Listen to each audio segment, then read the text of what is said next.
स्पर्शजा भोगा दुःखयोनय एव ते आद्यन्तवन्तः कौन्तेय न तेषु रमते बुधः।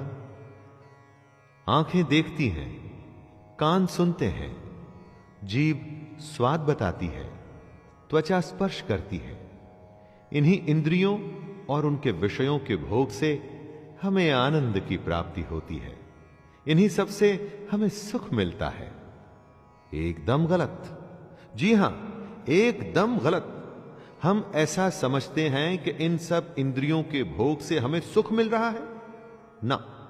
कृष्ण बता रहे हैं कि असल में ये सब इंद्रियों का भोग ही हमारे सारे दुखों का कारण है। इसको टेस्ट करने का भी एक सिंपल टेस्ट कृष्ण बताते हैं। कुछ अच्छा खाने का स्वाद तभी तक है जब तक आप खा रहे हैं। कुछ अच्छा सुनना भी थोड़ी देर तक ही आनंद देता है। इसलिए दोस्तों, इंद्रियों के सारे आनंद नाशवान हैं, यानी कि खत्म हो जाते हैं।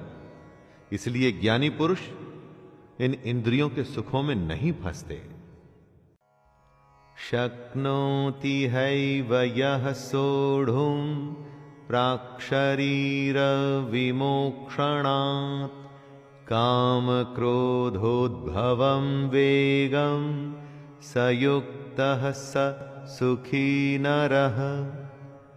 हम में से जो भी मरने से पहले, इस शरीर के नाश होने से पहले ही अपने काम क्रोध को नियंत्रण में रखने में समर्थ हो जाता है, वही पुरुष योगी है और वही सुखी भी है।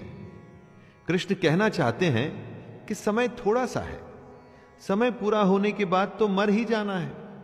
उसके बाद फिर कोई दूसरी योनि मिलेगी, शायद कुत्ते की, पक्षी की, गधे की, घोड़े की, किसको पता।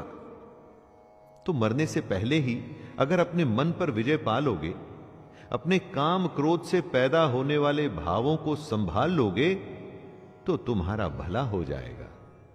वरना जन्म और मृत्यु का चक्कर लगा ही रहेगा, लगा ही रहेगा। योऽन्तः सुखोऽन्तरारामस् तथान्तर्ज्योतिरेव यः स योगी ब्रह्म निर्वाणं ब्रह्मभूतोऽधिगच्छति।